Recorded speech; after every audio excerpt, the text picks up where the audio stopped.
palabra debe salir del corazón, no de los distintos agregados psíquicos que llevamos dentro.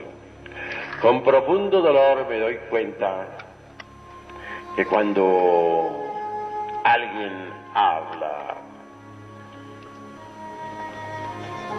la palabra sale desgraciadamente, no de las profundidades del ser, sino de entre el fondo de cualquier agregado psíquico inhumano.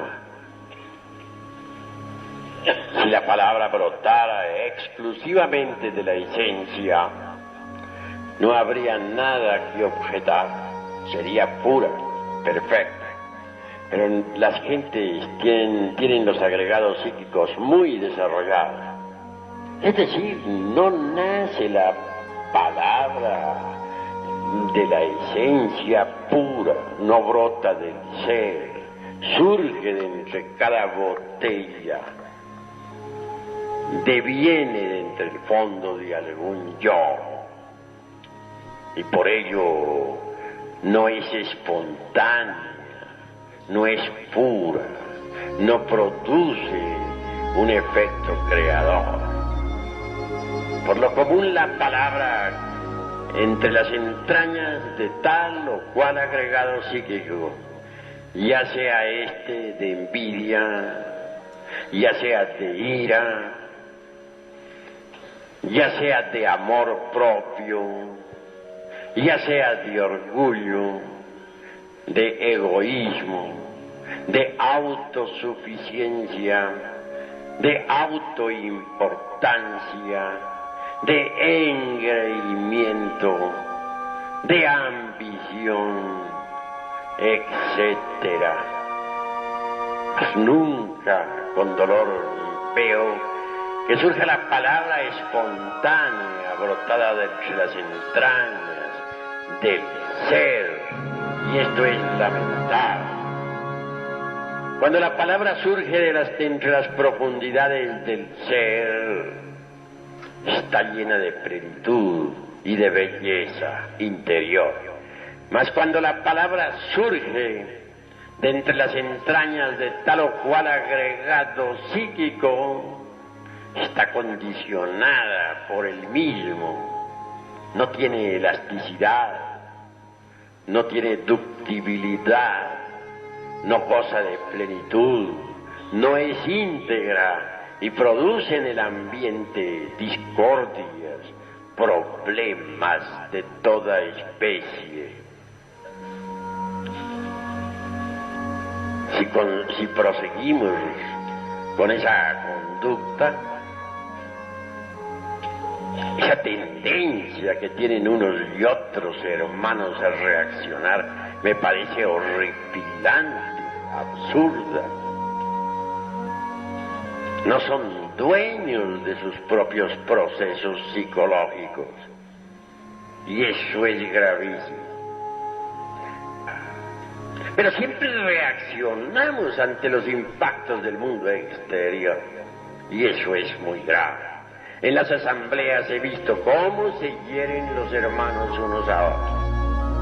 Uno dice una palabra y el que se siente aludido reacciona violentamente diciendo una peor. A veces lo que dice no es demasiado grosero, se vuelve sutil, muy decente y acompañado de una sonrisa, pero en el fondo lleva el veneno espantoso de la reacción violenta. No hay amor entre los hermanos. Se han olvidado de su propio ser y solo viven en el mundo del ego, en el mundo de las reacciones.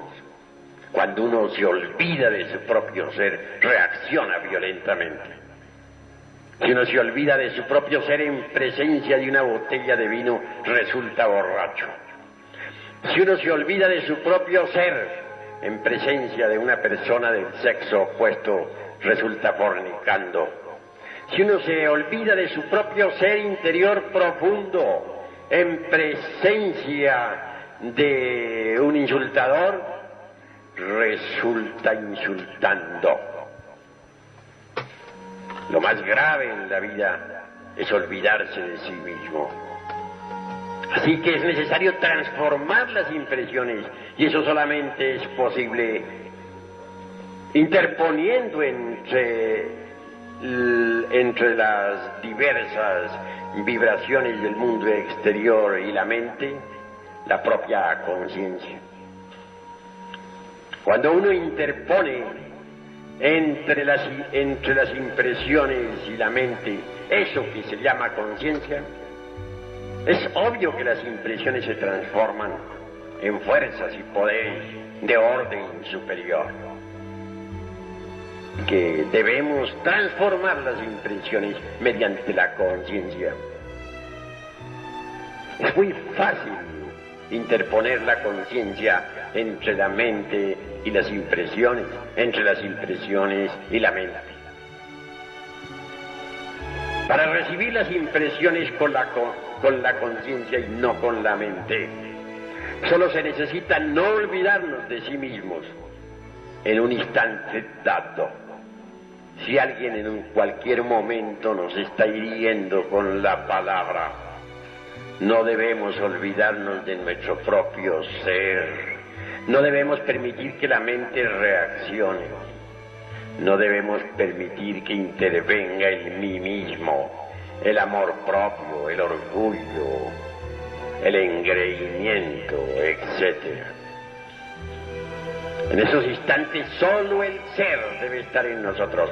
Debemos estar concentrados en el ser para que sea el ser, la conciencia superlativa del ser, la que reciba las impresiones y las digiera correctamente.